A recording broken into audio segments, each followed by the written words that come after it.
he's upset and he really means it, you know, I'm sorry I said it really for the mess it made.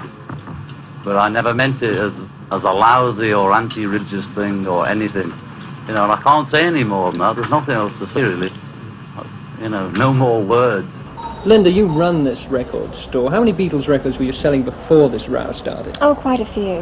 And since? They've dropped off considerably because, maybe one a day, maybe one a week. The store hasn't thought of banning Beatles records? No. Of course not. We promote anything that sells.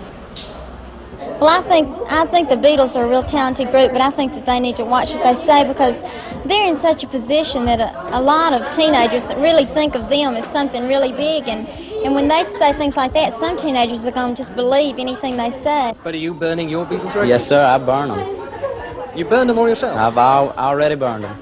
How did you do it? I mean, where? How? Well, our Sunday school at NYF, we had a program about the Beatles, and we had supper at NYF, and it was in our backyard. So after we'd finished cooking the hot dogs, I just put my records on there. Well, what John Lennon said really didn't have any effect on me because, well, I think for myself, and there's certainly no comparison between Jesus Christ and John Lennon because I don't think that Christ came to be popular. As a matter of fact, he was one of the most unpopular people that have ever been alive. I think most people are Christians and believe in God, and I'm just not used to this sort of thing.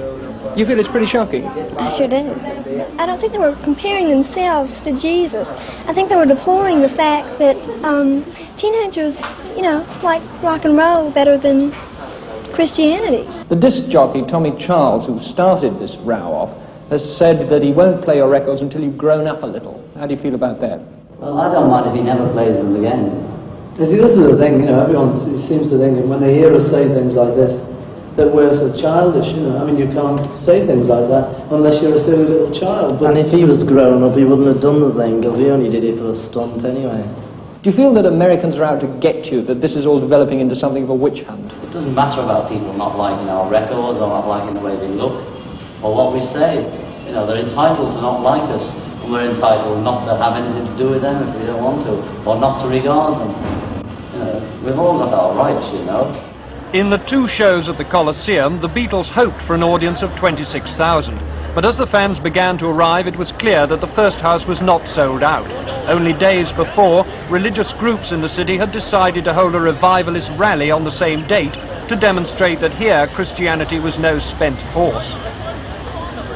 Outside the Coliseum, this small band of small demonstrators was the only sign of protest visible.